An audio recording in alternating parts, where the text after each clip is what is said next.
Le paysage est méconnaissable. À Bassane, en Gironde, l'eau a tout recouvert. C'est en bateau que monsieur le maire fait le tour des administrés encore sur place. La commune avait déjà affronté une crue en 2021.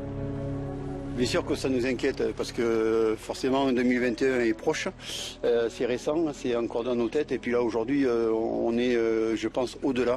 La Gironde, le Lot-et-Garonne, la Charente-Maritime et le Maine-et-Loire sont maintenus en alerte rouge crue au moins jusqu'à demain. Partout, de l'eau à perte de vue, des routes coupées, des maisons isolées et des rues inondées comme ici à Chalonnes-sur-Loire au sud d'Angers. Ce restaurateur constate les dégâts avant l'arrivée des assureurs. Là on est sur 40 cm d'eau dans les cuisines. Là. Avec 35 jours de pluie consécutifs, le pays enregistre, selon Météo France, sa plus longue période de précipitation depuis le début des mesures en 1959. Des pluies records sur un sol déjà saturé. Le sol a perdu sa capacité d'infiltration et toutes les pluies qui tombent aujourd'hui vont s'écouler directement dans les rivières. Le dérèglement climatique accentue le phénomène. La multiplication des épisodes pluvieux et des tempêtes comme Pedro, qui s'abat aujourd'hui sur la France, engendre des crues exceptionnelles. La ministre de la Transition écologique alerte sur une situation inédite. On vit aujourd'hui le futur. Ce qu'on imaginait arriver dans 5, 10, 15 ans, c'est la réalité d'aujourd'hui. Et clairement, le maître mot de tout ça, c'est adaptation. Alors comment s'adapter à ce grand débordement? Moins d'artificialisation des sols, plus de digues ou de bassins naturels? Peut-on se protéger des inondations? Ou nos cours d'eau sont-ils devenus indomptables? Notre invité pour ce débat, Gaël Musquet, bonsoir. Vous êtes météorologue, spécialiste de la prévention des catastrophes naturelles. Et selon vous, on n'a jamais eu en France des sols autant saturés d'eau. C'est historique, ce n'est pas terminé, car la saison hivernale, vous ajoutez, donc la saison hivernale des tempêtes se termine au mois de mars. Le réchauffement climatique est clairement en cause. À côté de vous, Esther Crozer-Delbourg, bonsoir. Vous êtes économiste de l'eau, docteur de l'école polytechnique et de l'université de Columbia à New York. Selon vous, nous avons modelé le territoire français pour l'adapter à nos modes de vie, mais ces aménagements ne sont pas conçus pour absorber autant de pluie. Pour autant, ajoutez-vous, il y a des solutions, par exemple, en matière de désartificialisation des sols. On les évoquera évidemment.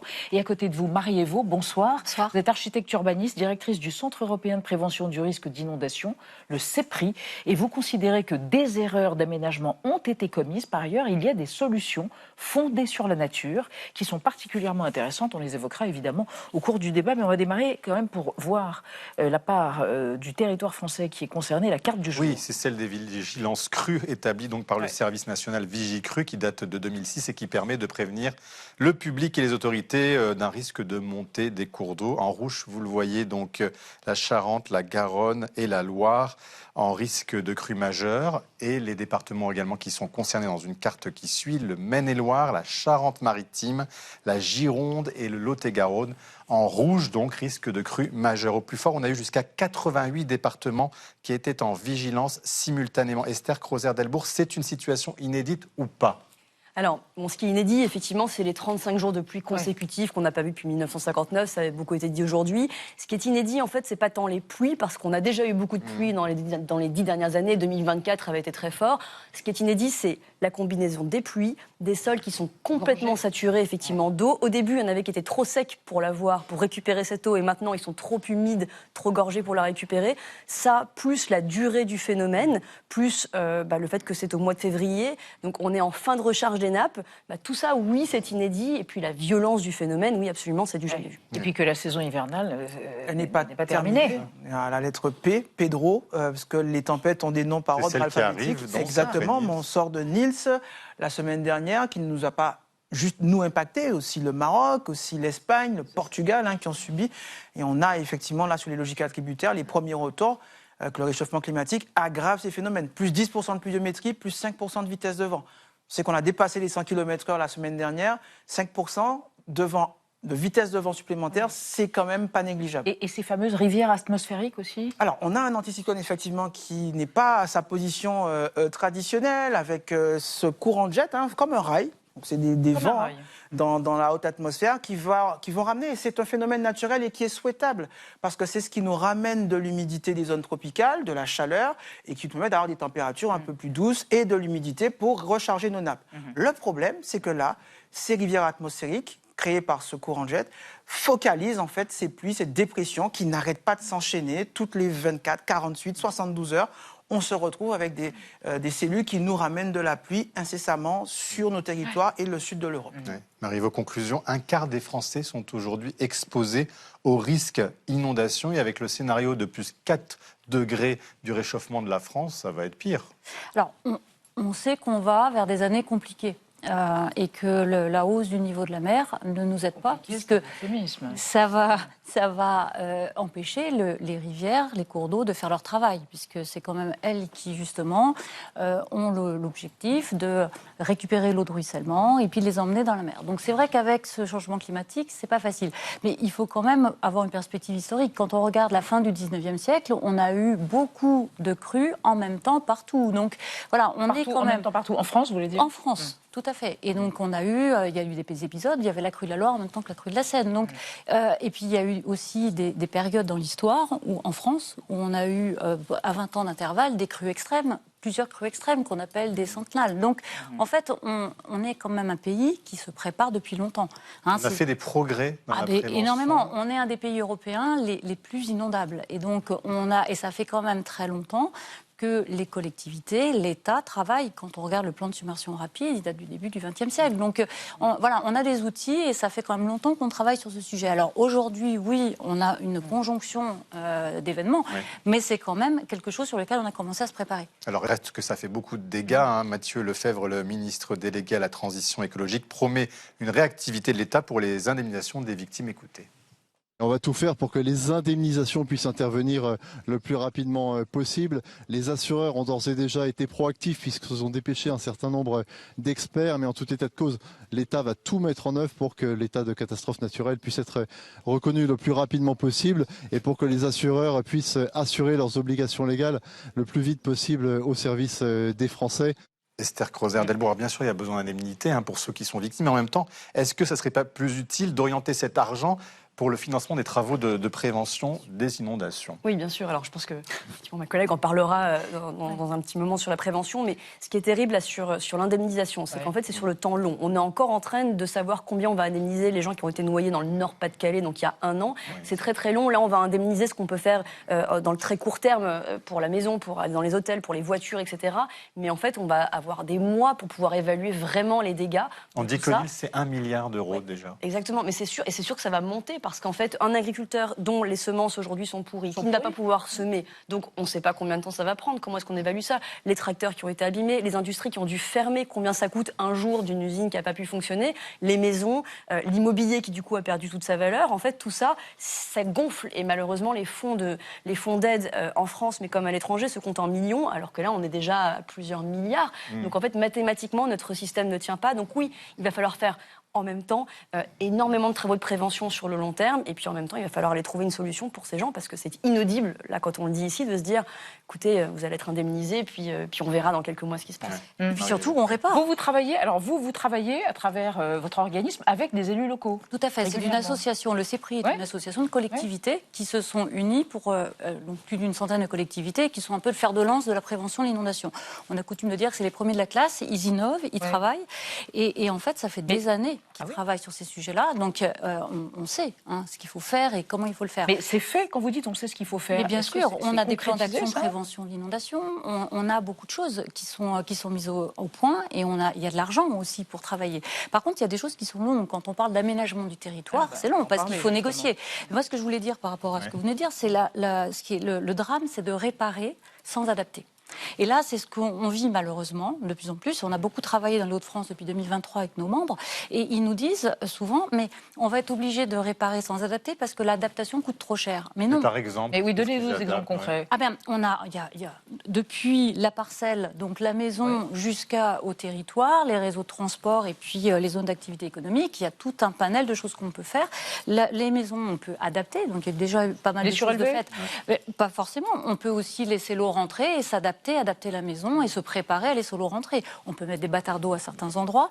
On peut aussi délocaliser des activités économiques ou alors les réorganiser sur leur parcelle. On peut accompagner aussi les entreprises à travailler là-dessus. Et puis, il y a tous ces réseaux de transport qu'on peut mettre en résilience. Mais il ne faut surtout pas se contenter de réparer. Sinon, c'est comme si on jetait l'argent par les fenêtres. Le point de vue du météorologue sur ce qu'on nomme la bétonisation de l'espace urbain. Il y a trop de béton, ça empêche l'eau de s'écouler. C'est quelque chose qui est une évidence et qui n'est pas assez pris en compte. Alors, évidemment, quand on voit les levées de bouclier qu'on a eues sur la loi zéro artificialisation nette, on voit que là, on est vraiment sur le sujet. Vous savez, le béton, il a deux problèmes. Le premier, c'est évidemment qu'il imperméabilise, donc ça, tout le monde comprend. Hein. L'eau ne peut plus descendre. Mais il y a un deuxième souci, c'est qu'il va aussi parfois accélérer la crue. C'est-à-dire que l'eau se retrouve sur une surface lisse et cette eau va glisser et va pouvoir malheureusement accélérer l'arrivée en fait, de cette eau dans les territoires, dans les villes.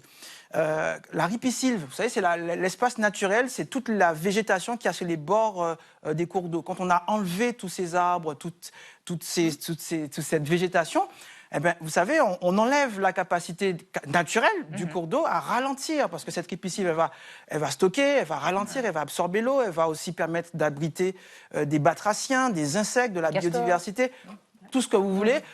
Et là, dans un phénomène de tropicalisation de notre climat, il y a des effets induits derrière.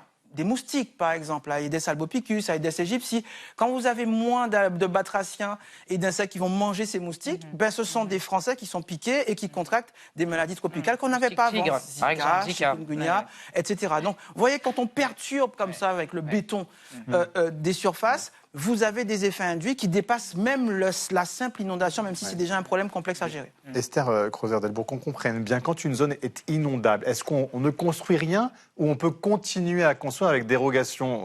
On s'interroge toujours quand on voit les constructions pas loin de ces cours qui sont dangereux aujourd'hui. Alors, on fera une réponse double, je pense. Oui.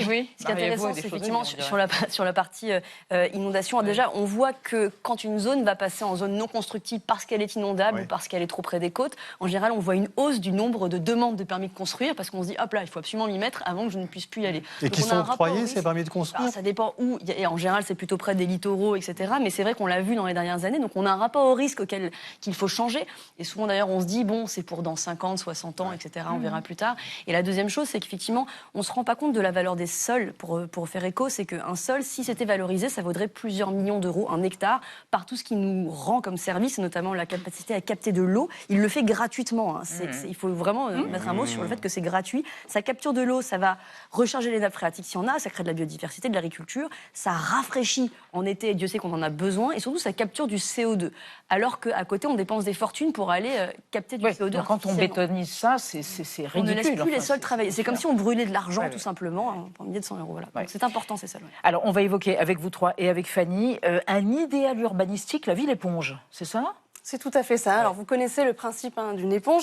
Quand on la passe sous l'eau, elle se gorge du liquide, elle le retient et elle ne le laisse s'échapper que lorsqu'on la presse, lorsqu'on appuie dessus. C'est un peu la même chose avec les villes éponges. Quand il pleut, elles absorbent l'eau, elles lui permettent de s'infiltrer jusqu'aux nappes phréatiques et ainsi, on évite les inondations. Concrètement, qu'est-ce que ça signifie ? Ça veut dire plus d'espaces verts avec notamment des toits végétalisés, plus de zones humides qui sont capables de retenir l'eau. À la place du bitume, des sols plus poreux qui laissent passer l'eau plutôt que de la retenir en surface, ou encore des espaces transformables en bassins éphémères pour stocker l'eau en cas de forte pluie. Et quand il fait chaud, eh bien l'eau stockée dans les sols, les espaces verts, les bassins s'évapore lentement. Les arbres qui ont été plantés en plus créent de l'ombre et il n'y a plus de bitume, en tout cas moins de bitume, d'asphalte qui laisse échapper une chaleur qui se serait accumulée dans la journée. En bref, les températures diminuent.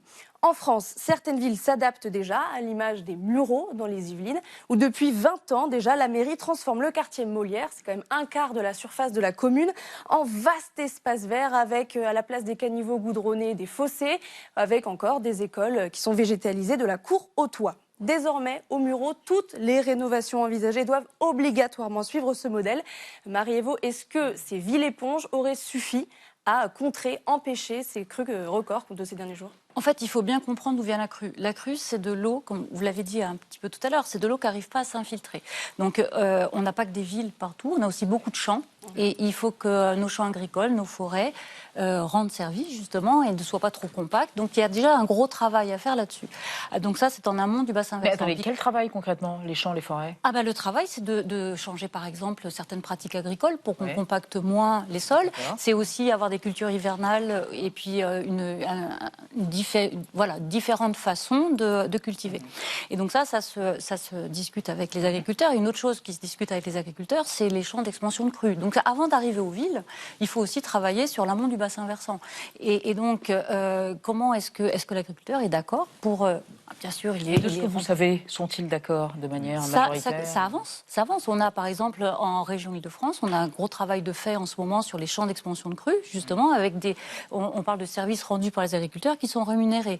C'est-à-dire qu'ils acceptent qu'on soit inondé. Et après, quand on arrive en ville, là, oui, il y a bien sûr la question de l'infiltration, mais je dirais que l'infiltration, la ville éponge, elle est intéressante surtout pour la question de ruissellement. C'est pas ça qui va nous aider par rapport au débordement des cours d'eau. Donc c'est vraiment deux sujets. Et moi, j'aimerais bien parler d'autre chose. Une éponge, on aime bien l'essorer. C'est-à-dire que ce qui nous intéresse aussi, c'est de récupérer l'eau pour l'utiliser pour la sécheresse. Et quand vous avez parlé de canicule, en général, on a des inondations justement quand il fait froid. C'est qu'en été qu'on en a besoin. Aujourd'hui, on a beaucoup de villes on n'a pas attendu le concept de ville éponge pour travailler là-dessus. Ça fait longtemps que les urbanistes travaillent sur la végétalisation. Mais par contre, ce qu'on ne sait pas encore tout à fait bien faire, c'est récupérer cette eau pour s'en servir quand il fait très chaud. Gaël Musquet. Alors, il y a beaucoup de digues qui se construisent en France, on investit beaucoup, mais certains disent que ça crée un faux sentiment de sécurité, justement, pour les gens qui habitent près de ces digues. Si on est sauvé, alors qu'en fait, ce n'est pas le cas. Alors, c'est un faux sentiment de sécurité si la digue est mal entretenue ou si elle est entretenue même tout court. C'est-à-dire que malheureusement, on a en plus de tous ces sujets de prévention et de financement et de l'adaptation, des problèmes déjà d'entretien total ou partiel de ces digues, y compris en Île-de-France. La Cour des comptes le disait déjà en 2022, on a un problème aujourd'hui de financement de l'entretien de ces digues. Et juste après ces inondations, ce qui arrive souvent, c'est ce qu'on appelle les retraits gonflements d'argile. Donc en fait, il y a une éponge en fait. Ce sol parfois se comporte comme une éponge. C'est que là, il est inondé, il gonfle. Et quand l'été, avec la sécheresse arrivera, il va se rétracter, ce qui va causer des fissures dans les maisons. Je rappelle, là, les territoires, la Réole, par exemple, qui a été inondée, je regardais sur 43 ans les arrêtés de catastrophes naturelles qui ont impacté ces communes de Garonne et de Gironde. La moitié des arrêtés, c'est de la sécheresse. L'autre moitié, c'est des inondations. En 2023, on était en alerte, en vigilance inondation. Le Morbihan était en vigilance sécheresse, là. Il y a à peine 6 mois. Donc, si vous voulez, mais c'est pour ça que tout le monde se dit les nappes phréatiques sont pleines, donc ça c'est le côté positif. Alors oui, ça c'est un des effets positifs de la situation actuelle. L'aspect durée, il ne faut pas oublier que ça a un impact, là, au-delà des dégâts, sur la santé mentale des populations. C'est une des choses qui n'est pas encore assez bien évaluée, à mon sens. Désespoir et épuisement. C'est ça. Les arrêts maladie, les dépressions, tout ça, c'est des crises lentes qui surviennent bien après l'inondation. Esther Crozer-Delbourg. Pour ajouter quelque chose, alors pas pour déprimer la population, mais c'est vrai que toutes les nappes phréatiques ne peuvent pas forcément se remplir parce que les sols ne captent pas cette eau. Donc si jamais on a un printemps un peu sec et puis un été caniculaire, on sera réussi à parler potentiellement de sécheresse. C'est très difficilement entendable quand même par les gens qui sont sous l'eau. Alors, regardez un peu de temps pour évoquer le remembrement, parce qu'un des phénomènes pointés du doigt comme étant accélérateur d'inondation, c'est le remembrement des terres agricoles, une technique qui semblait essentielle, idyllique, indispensable à l'époque des 30 Glorieuses. Une mosaïque de champs. Voilà un aspect de la campagne française avant la dernière guerre. Parcelles petites, exiguës, d'où perte de surface cultivable. Parcelles dispersées, souvent incommodes d'accès, d'où perte de temps. Après la guerre s'amorce le remembrement, véritable révolution pacifique et discrète qui touche à la propriété, à la terre ancestrale du paysan. Le cadastre est refondu, les parcelles groupées et redistribuées. Champs plus vastes, mieux dessinés, plus accessibles. Gain de temps, de qualité, de surface. À tout point de vue, meilleure utilisation du capital terre. Esther Crozer-Delbourg, aujourd'hui on se dit quelle erreur pour une économie de l'eau comme vous, on se dit qu'il faut réinvestir dans les haies, il faut replanter. Oui, alors en fait, il faut revenir aux pratiques dont on s'est débarrassé à l'arrivée de la PAC. Effectivement, il y a une époque où on enlevait tout, on enlevait les arbres, les fruitiers, etc., par exemple, pour planter que de la vigne. Et maintenant, les meilleurs vignerons remettent tout ça parce que ça crée de la biodiversité, de la compétition, ça crée de l'ombre, etc. Ça permet à l'eau de rester dans les sols. Donc effectivement, on revient aux pratiques d'antan, enfin d'il y a 50 ans. Attention, parce que c'est vrai qu'être agriculteur aujourd'hui, c'est quand même un des métiers les plus difficiles, des contraintes de production, une concurrence internationale. Donc ça ne marche pas de leur dire du jour au lendemain. Ils l'entendent difficilement, ils n'en veulent pas d'ailleurs. Exactement, c'est complètement explosif comme sujet. Donc attention, d'un point de vue économique, on ne peut pas laisser tomber cette filiale, mais on ne pourra pas faire sans. Donc il faut aussi qu'ils contribuent. Donc de l'intérêt d'une pédagogie extrêmement... Absolument, les collectivités. Que font les collectivités, parce que souvent les maires beaucoup sont agriculteurs, il ne faut pas l'oublier, et ce sont quand même les élus locaux qui sont plus à même de discuter avec ces agriculteurs et de trouver des solutions avec eux. C'est la culture du risque, vous disiez, c'est ça? La culture du risque, c'est un phénomène très important, c'est-à-dire qu'on a besoin que les gens comprennent, pour que les gens adhèrent, que ce soit les agriculteurs, les acteurs économiques, n'importe qui, pour qu'ils adhèrent aux solutions, qu'on arrête justement d'urbaniser là où il ne faut pas, de continuer à ces lotissements qui vont artificialiser. Si on veut que les gens comprennent et jouent le jeu, il faut qu'ils comprennent de quelles inondations on parle, ce qui est risque. Il faut aussi qu'ils comprennent comment se préparer. Gaël Musquet, ailleurs qu'en métropole, dans la Caraïbe, aux Antilles, il y a quelque chose autour de la culture du risque, ou en tout cas une manière d'appréhender ces risques et de les anticiper qui peut nous aider? Oui, bien sûr. Là, je reviens de la Réunion. Oui, bien sûr, je reviens de la Réunion. Où là, c'est carrément l'industrie touristique qui se dit frappée de plein fouet par Garance et Bellal. Comment on va pouvoir prendre soin des nôtres, mais aussi des personnes qui ne connaissent pas le territoire et qui arrivent sur l'île Intense. Donc, pour moi, c'est un exemple de voir une industrie qui, certes, émet aussi des gaz à effet de serre, mais de voir cette industrie s'organiser. Le village de Miquelon, où la municipalité prépare l'évacuation, le déménagement du village pour que les gens puissent vivre en paix, en sécurité, avec les lieux mémoriels. C'est compliqué de déménager un village avec des cimetières, avec des lieux de mémoire. Là, je pars avec mes étudiants, là, au mois de mars, avec 5 de mes élèves ingénieurs. On ne parle pas beaucoup des enfants, on ne parle pas beaucoup de solidarité. Il y a énormément de solidarité dans les moments que l'on est en train de vivre en ce moment. C'est ce qui permet de tenir. Et vous ne pouvez pas imaginer, j'étais avec eux cet après-midi, la solidarité déjà qu'ils ont entre eux, mais la solidarité qu'ils ont envers ces jeunes Martiniquais qui vont rencontrer le mois prochain avec moi pour fabriquer des limnimètres, pour améliorer les systèmes. Des limnimètres, c'est les systèmes qui mesurent la hauteur de l'eau. Vigicru, tout simplement. Les capteurs de Vigicru, entre autres, pas que, sont des limnimètres et des radars. Donc ces élèves ingénieurs vont fabriquer ces capteurs pour les installer et montrer à des collégiens et des lycéens ce que seront les métiers de demain pour anticiper et améliorer cette culture du risque. Esther Creuser Delbourg, les rivières débordent parce qu'elles sont indomptables ou parce qu'elles sont trop rectilignes? Il faut revenir à la notion de méandre, à des cours d'eau qui sont des vrais cours d'eau, avec voilà. Alors, ce qui est sûr, c'est qu'on a façonné notre territoire. On a beaucoup façonné, bien trop. Sûr. Il y a ces fameuses histoires de grands lits, de lits majeurs et de lits mineurs pour les rivières, et on les a en fait remis à leurs lits mineurs. Donc, tout simplement, quand elles débordent, elles rentrent chez elles reviennent là où elles étaient à la base. Et le problème, c'est que, vu que l'urbanisation s'est intensifiée, vu qu'on est davantage, forcément, on a plus à perdre. Donc, par rapport à autrefois où ça pouvait tenir, avec le dérèglement climatique, nos usages, la pollution, au bout d'un moment, tout ça un peu explose. Mariez-vous? Il faut des solutions fondées sur la nature. On maudit beaucoup la nature en ce moment parce qu'on a l'impression qu'elle nous fait des crasses. Mais en fait, on en a besoin. C'est-à-dire que on en fait partie. On parlait, exactement, et on parlait des haies qu'il faut qu'on replante. On parlait de toutes ces solutions. Le reméandrage des cours d'eau est une très bonne solution. Alors, on a besoin de digues par endroit parce que justement, il y a des enjeux qu'on ne peut pas enlever. On vous parlait d'urbanisation. Il y a des endroits où on est obligé d'urbaniser parce que le projet de territoire le nécessite. Mais de toute façon, il va falloir aussi refaire confiance à la nature. Merci à tous les trois. Vous étiez absolument passionnants.